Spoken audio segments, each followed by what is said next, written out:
You get home. What's going home? When you come home from the hospital in Green Bay, what's it like to come home? I thought I was be really, really happy, but one of the stipulations was that somebody had to stay with me. My husband was working. It ended up being my parents a lot. And it was great. They came in, stepped in, helped with my son. I couldn't stand it. I couldn't stand having somebody stay with me. I was probably pretty rude to my parents, which they kind of excused a lot of it.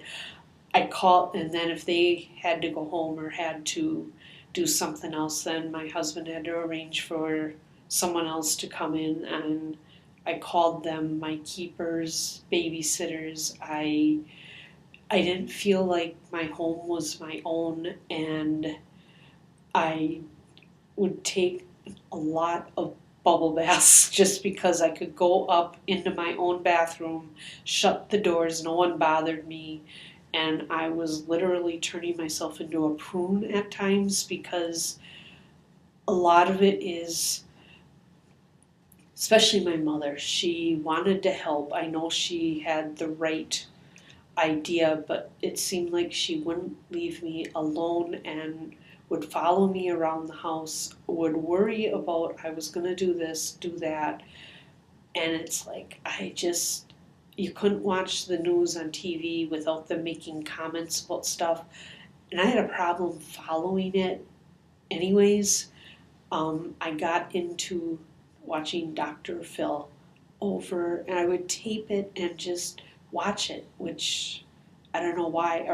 I got into Ladder 49, had the DVD, and watched it over and over. And like I said, I would argue with my mom a lot. One of the things I remember her saying more than once, and it has kind of even put a damper today on our relationship, is, well, you have brain damage, or how do you know you're brain damaged? And she is, even up to a couple years ago, if I disagree with her about anything, she throws that in my face, is, well, you're brain damaged, or how do you know you're brain damaged, or yeah, that's the way you feel. She throws that brain damage in my face. And like I said, I guess I don't talk to her like a mother, or some daughters talk to their mothers. It has damaged our relationship, and it hurts. And I've never really told her, and I guess she's getting old. My dad's getting old. I don't want to hurt her. I don't want to start a fight. I don't, you know, like I said, she doesn't know how much it bothers me. Do you think that your relationship now would be better with your mother if you had not had her be the aide when you came home from the hospital? I think so, because we had, and we still do, I guess, I don't know if this is coming across right.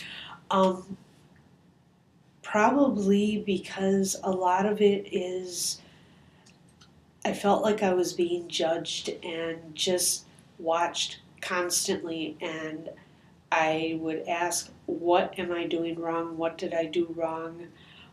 A lot of it was I knew I wasn't working and the bills were coming in, and it's like, how are we going to pay these?